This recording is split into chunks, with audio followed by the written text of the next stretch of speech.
Study IQ IAS, आपका selection हमारा mission. नमस्कार दोस्तों, स्वागत है आप लोगों का। उम्मीद है कि आप लोग बहुत अच्छे होंगे, आपकी तैयारी बहुत अच्छी चल रही होगी। हम कोशिश करते हैं कि आपसे कुछ ऐसे टॉपिक डिस्कस किए जाएं जो आपकी यूपीएससी की प्रिपरेशन को काफ़ी आसान कर सकते हैं, काफ़ी बेहतरीन बना सकते हैं और इसी के साथ में आपकी जनरल नॉलेज को भी यहाँ पर अपडेट कर सकते हैं।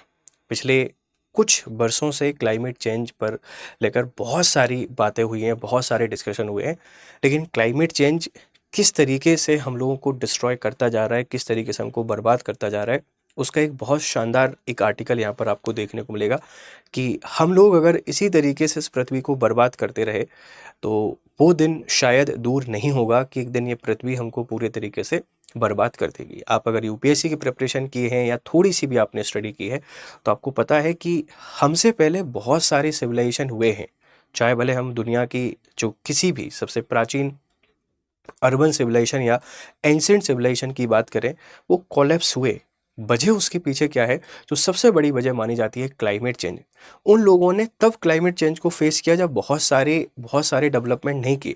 हमने बहुत सारे एक्सट्रीम डेवलपमेंट कर लिए हैं, तो इस बार जो विनाश आएगा, क्या वह सभ्यता संस्कृति को छोड़कर पूरी दुनिया को ही ख़त्म कर देगा? क्या होगा? ये भयावह मंजर बहुत ही खतरनाक होगा।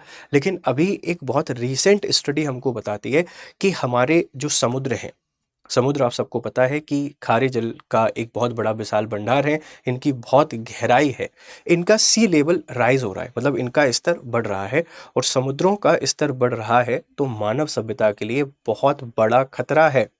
क्योंकि आप देखिए ना, दुनिया के जितने भी मेजर शहर हैं, जितने भी इकोनॉमिक शहर हैं, ये किसी ना किसी तट के सापेक्ष बसे हुए हैं, किसी ना किसी समुद्र के कोस्टल एरिया में आपको देखने को मिलेंगे और इनके डेवलप या इकोनॉमिक पावर हाउस बनने के पीछे रीजन भी वही इनकी लोकेशन है।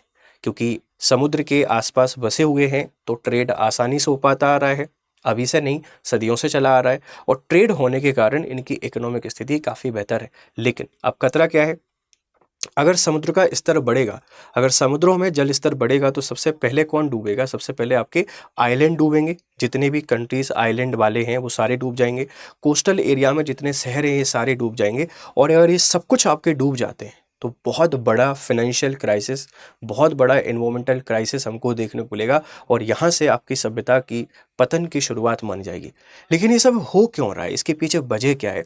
इसको लेकर एक स्टडी की गई साइंटिस्ट ने और उसी स्टडी को आपसे डिस्कस करने के लिए आए हैं। एक बार आप न्यूज़ को देख लीजिए। न्यूज़ आपसे क्या कहती है कि सी लेवल राइज है ना, sea level rise is speeding up and scientist know now exactly why. ये कहना चाह रहे हैं कि हमारा जो सी का लेवल है, ये सी का लेवल आपके पास राइज हो रहा है, मतलब समुद्रों का जो स्तर है ये स्तर बढ़ रहा है और ये स्तर बढ़ रहा है। इसके पीछे का जो कारण है, इसके पीछे का जो कारण है, ये कारण क्या है ये हमको पता चल गया है। क्या व्हाट एग्जैक्ट रीज़न साइंटिस्ट ने यहाँ पर हमको पता करके बता दिया है। क्या है इसी को समझेंगे और इसके प्रभाव को समझेंगे और क्यों बढ़ रहा है इसको भी समझने की कोशिश करेंगे। चलो भाई, देखते हैं इसको बहुत बढ़िया तरीके से और समझते हैं पूरे आर्टिकल को। राइट, देखो, ये हमारी इस तरीके से पूरी पृथ्वी को आप लोग जानते हैं। ये जगह आपको दिखाई दे रही है लैंडमास, ये सारे के सारे कॉन्टिनेंट है। Africa, south America, north America, Europe, Asia और ऑस्ट्रेलिया। ये सारे के सारे किससे कवर है? ये सारे के सारे किससे कवर है? पानी से, वाटर से। जैसे ये आपका लैंड मास है ना, this is your land mass. ये हमारा आप कह सकते हैं कि जमीन है, जमीन। लेकिन इधर आपको दिखाई दे रहा है ये वाटर है, ये वाटर। हर जगह जो आपको दिखाई दे रहा है सारा का सारा वाटर है। अब दिक्कत क्या है? दिक्कत ये है कि इसका लेवल राइज हो रहा है। लेवल राइज होने का मतलब क्या है? ये यहाँ आएगा, ये यहाँ आएगा, ये यहाँ आएगा और ये एंटर करेंगे मैदानी क्षेत्रों में या स्थलीय क्षेत्रों में। जब पानी यहाँ एंटर करेगा तो आपको पता है कि कितना विशाल भयावह मंजर होगा। हमारे जितने भी बड़े बड़े शहर आपके पास हैं, बड़े बड़े शहर आपके पास हैं, जो मैं शहरों को यहाँ पे टिक कर रहा हूँ, ये सारे के सारे तटवर्ती ये शहर आपको दिखाई दे रहे हैं और ये फाइनेंशियल कैपिटल है, ये फाइनेंशियल कैपिटल है, ये डेवलपमेंट का हब है। और जब इनका पानी बढ़ेगा तो ऐसे आइलैंड और ऐसे बड़े बड़े तटीय शहर ये सारे के सारे डूब जाएंगे, और ये डूबेंगे तो आपकी पूरी इकोनॉमी कॉलेप्स कर जाएगी, और इकोनॉमी कॉलेप्स करेगा तो ह्यूमन सिविलाइजेशन ऑटोमेटिकली कॉलेप्स कर जाएगा। और इसके पीछे रीजन क्या है, इसके जो पीछे मेजर रीजन है ना, आप उसको सब लोग जानते हैं कि क्लाइमेट चेंज है, क्लाइमेट चेंज है। लेकिन क्या सिर्फ यही है, और कुछ फैक्टर है? हाँ, और भी कई सारे फैक्टर हैं, इन पर हम लोग डिस्कशन करते हैं, इनको समझते हैं। ठीक है, कैसे समझोगे? देखो भाई, ये आपको बता रहे हैं कि हमारा जो है साइंस एडवांसेज एक रिपोर्ट आई है मई 2026 की, वायुमंडलीय भौतिकी संस्थान चीनी विज्ञान अकादमी द्वारा प्रस्तुत। यहाँ पर 3 प्रमुख निष्कर्ष आपको देखने को मिलेंगे। त्वरण की पुष्टि, एक्सेलरेशन कंफर्म, समुद्र के स्तर में वृद्धि की दर अब तक के उच्चतम स्तर पर है। पिछले 6 दशकों के डेटा ने स्पष्ट और खतरनाक त्वरण एक्सेलरेशन की पुष्टि यहाँ पे की है। ये कहना चाह रहे हैं कि लास्ट जो 6 डिकेड हैं, उन 6 डिकेड में जो राइज हो रहा है सी लेवल या वाटर लेवल, ये बहुत स्पीडी हो रहा है। मतलब इसमें एक्सेलरेशन हमको देखने को मिल रहा है 1960 में जिस रेट से बढ़ रहा था उसका 2026 में डबल हो गया है ऑलमोस्ट। और ये धीरे धीरे अगर एक्सेलरेशन आपके पास बढ़ता रहा तो पूरी दुनिया के सामने एक बहुत बड़ा क्राइसिस हमको देखने को मिलेगा। ठीक है, ध्यान रखिएगा। ठीक है, मूल कारणों का सटीक मानचित्रण, रूट कॉज मैप्ड, महासागरीय तापन और ध्रुवीय बर्फ की चादरों के पिघलने की सटीक हिस्सेदारी की वैज्ञानिक रूप से गणना यहाँ पर कर ली गई है। मतलब जो सी लेवल है आपका राइज क्यों हो रहा है, इसका एक्यूरेट आंसर हमारे पास है, और इस रिपोर्ट में उस पर भी डिस्कशन आपसे किया गया है। मापन की पहली समाधान, उपग्रह डेटा और तटीय मापन के बीच लंबे समय से चली आ रही विसंगति को तकनीकी प्रगति के माध्यम से सफलतापूर्वक सुलझा लिया गया है। इनके मेजरमेंट को लेकर जो दिक्कतें आती थी कि तट पे कुछ और स्थिति है और सैटेलाइट कुछ और डेटा बताता है, तो उसका समाधान भी यहाँ पे खोज लिया गया है। लेकिन दिक्कत ये है कि जो सी लेवल है ये राइज हो रहा है, और आपके शहर, आपकी अर्थव्यवस्थाएं, आपका सिविलाइजेशन, हर कोई चीज एक संकट का सामना यहाँ पे कर रहा है ना, संकट का सामना कर रहा है। इस बात को ध्यान रखिएगा। देखो, 1960 के दशक के बाद से वैश्विक औसत समुद्र स्तर में वृद्धि की तुलनात्मक स्थिति देख लीजिए। ये 1960 के बाद से है 2.06 मिलीमीटर प्रति वर्ष। आप ऐसे कह सकते हैं कि ये ऐसा बढ़ रहा था कि बहुत माइनर एक वृद्धि है, एक माइनर वृद्धि आपको दिखाई दे रही है, और एक बहुत लॉन्ग टर्म के बाद इसमें काफ़ी ज़्यादा चेंजेस हमको देखने को मिलती। लेकिन 2005 से लेके 2023 के बीच में ये डेटा आपका पूरा बदल गया। ये 3.94 मिलीमीटर प्रति वर्ष की उससे बढ़ रहा है।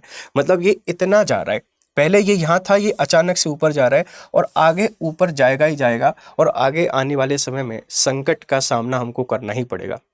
तो ये जो वृद्धि हुई है सी लेवल में, इसके पीछे के कारणों पर भी चर्चा किया जाएगा, इनको भी समझा जाएगा। ये केवल वृद्धि नहीं है बल्कि त्वरित वृद्धि है। समुद्र अब उस दर से लगभग दुगने वेग से आगे बढ़ रहा है 20वीं सदी के उत्तरार्ध में यहाँ पर दर्ज की गई थी। मतलब 20वीं सदी के उत्तरार्ध में जो दर्ज की गई थी समुद्रों की बढ़ने की गति, हमने 20वीं सदी के उत्तरार्ध से ही क्लाइमेट में चेंजेस लाना शुरू कर दिए, डेवलपमेंट पे फोकस लाना शुरू किया। ये बात तो तय था कि ग्लोबल वार्मिंग बढ़ेगी, समुद्रों का स्तर बढ़ेगा, पर जितना अभी बढ़ रहा है इतना हमने उम्मीद नहीं किया था। अब हमको इसको कंट्रोल करना ही पड़ेगा, नहीं तो कल बहुत सारी समस्याओं का सामना पूरी दुनिया को करना पड़ सकता है। इस बात को ध्यान रखना। तो 1960 में क्या था, अभी क्या है, दोनों डेटा आपको समझ में आ जाएंगे। अब समझो इसके पीछे की वजह क्या है। मतलब ये सटीक प्रतिशत आपको बताता है 1960 के बाद कैसे आपके पास बढ़ा है। सबसे मेजर जो कंट्रीब्यूशन है वो है महासागरीय तापन, ओशियन वार्मिंग। जैसे जैसे समुद्री जल गर्म होता है इसका तापीय विस्तार, थर्मल एक्सपेंशन होता है, और ये सबसे बड़ा कारण हमको देखने को मिल रहा है। और इसके पीछे रीजन क्या है, इसके पीछे रीजन है ग्लोबल वार्मिंग।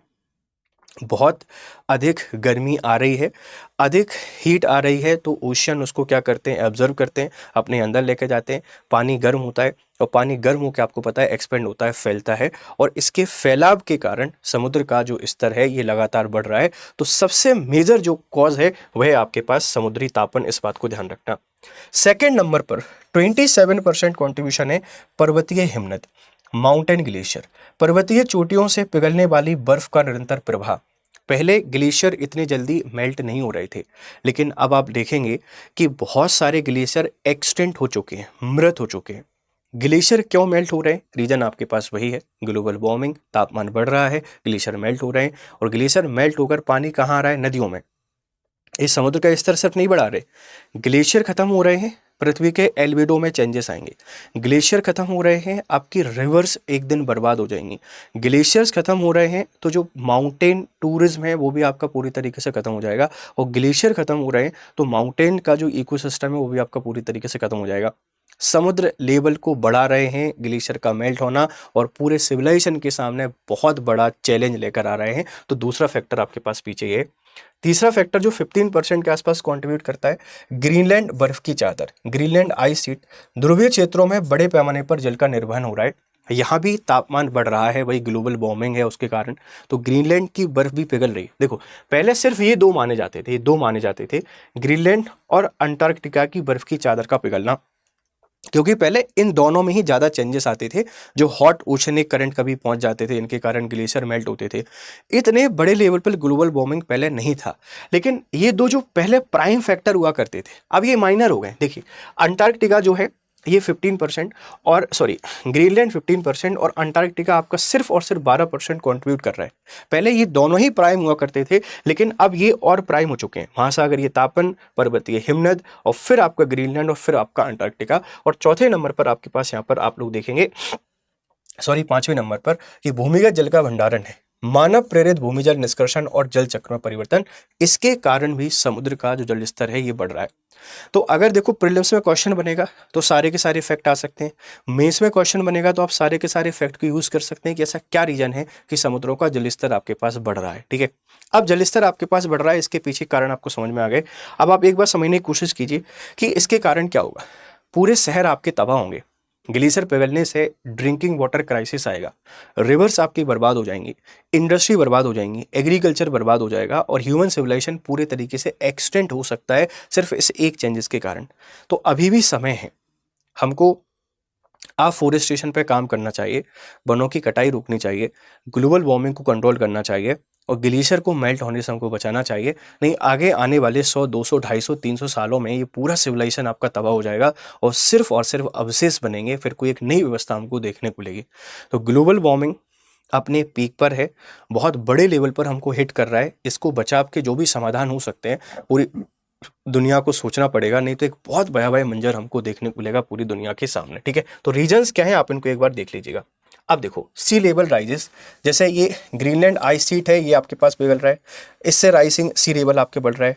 थर्मोडॉक्स है ना, थर्मो स्टोरिक ओशन एक्सपेंशन, ये वार्मिंग के कारण ये फैल रहे हैं, तो आपका सी लेवल बढ़ रहा है। ठीक है, फिर आप लोग देखेंगे अंटार्कटिका सीट आपके पास बढ़ रही है, लैंड वाटर स्टोरेज जा रहा है, ये बह के चला जाता है। तो हर एक रीजन, हर एक पॉइंट इसके पीछे फैक्टर है।